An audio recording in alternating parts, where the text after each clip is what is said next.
मैं रश्मि आर्या हिंदी मीडियम से कक्षा 8 विषय हिंदी का पाठ 4 पेड़ों के संग बढ़ना सीखो। बच्चों, आज मैं आपको इस पाठ के बारे में पढ़ाऊंगी और आप लोग ध्यान से पढ़िएगा। ये कविता है बच्चों, और इस कविता के माध्यम से कवि लोगों को पर्यावरण संरक्षण की प्रेरणा दे रहे हैं। वो ये कह रहे हैं कि हमें अपने पर्यावरण की सुरक्षा करनी चाहिए और पेड़ों की रक्षा करनी चाहिए, तभी हमारा वातावरण शुद्ध रहेगा, हम स्वस्थ रहेंगे और हमारा देश भी स्वस्थ रहेगा। तो उन्होंने इस बात को अपनी कविता के माध्यम से कही है। आप लोग ध्यान दीजिएगा बच्चों। मैं यहाँ पास आपको कविता का संदर्भ भी बताऊंगी, प्रसंग भी बताऊंगी और इसका अर्थ भी बताऊंगी। मैं जैसे बताऊंगी आप ध्यान दीजिएगा, इसको अपनी कॉपी में लिख भी लीजिएगा और इसका रिवीजन भी करते रहिएगा। तो अभी तो मैं आपको सबसे पहले कविता का अर्थ बता रही हूँ। बच्चों, ये जो कविता है ये प्रस्तुत काव्यांश हमारी पाठ्य पुस्तक मंजरी के पेड़ों के संग बढ़ना सीखो पाठ से लिया गया है। इस कविता के कवि सर्वेश्वर दयाल सक्सेना हैं।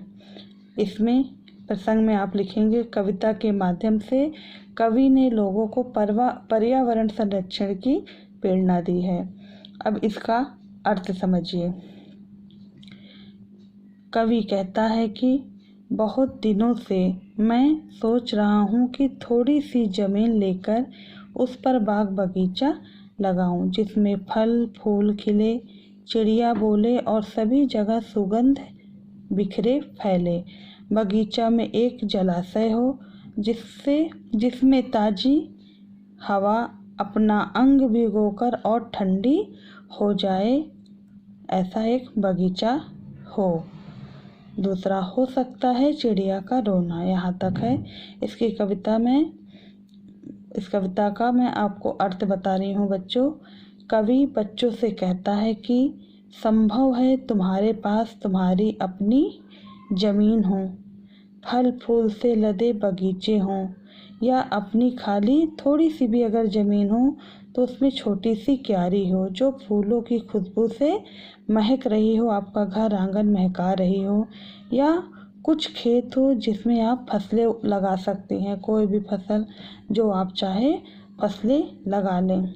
या संभव हो कि उनमें चौपाए यानी कि पशु घूमते हो, चौपाए मतलब 4 पैरों वाले पशु घूमते हों, या आंगन में पक्षी चहकते हो। तुमसे विनती है कि तुम इनको मिटने मत देना, मतलब ना तो पशुओं को हटाना और ना ही चिड़ियों को, पक्षियों को, क्योंकि ऐसा करने से चिड़ियों का आश्रय छिन जाएगा और तुम्हें चिड़ियों के लिए तरसना पड़ेगा। क्योंकि आपको पता ही होगा बेटा कि गौरैया की जो प्रजाति है वो धीरे धीरे ख़त्म होती जा रही है। तो मैंने आपको ये कविता का अर्थ लिखा दिया है। अभी कुछ कविता का अर्थ बाकी है। आज के लिए मैं आपको सिर्फ इतना ही कहूँगी कि इतने ही कविता का आपको मैंने अर्थ बताया है। इसे आप पढ़ लीजिए, अपनी कॉपी में साफ साफ शब्दों में लिख लीजिए और इसको याद भी करते रहिएगा, ताकि आपको आगे पढ़ने में कोई दिक्कत ना हो। और इस कविता के जो कवि हैं उनका नाम भी आपको याद होना चाहिए।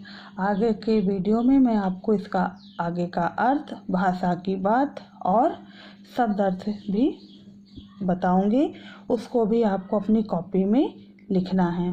ध्यान दीजिएगा बच्चों, जैसे मैंने साफ साफ लिखा है ऐसे ही आपको साफ साफ अपनी कॉपी में लिखना है।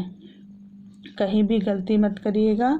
घर पे रहिए, साफ सफाई का विशेष ध्यान रखिए और पढ़ाई पर भी विशेष ध्यान रखिए। अगर आपको कहीं कोई भी दिक्कत लगती है, नहीं समझ में आता है, तो मुझे आप मैसेज से पूछ सकते हैं।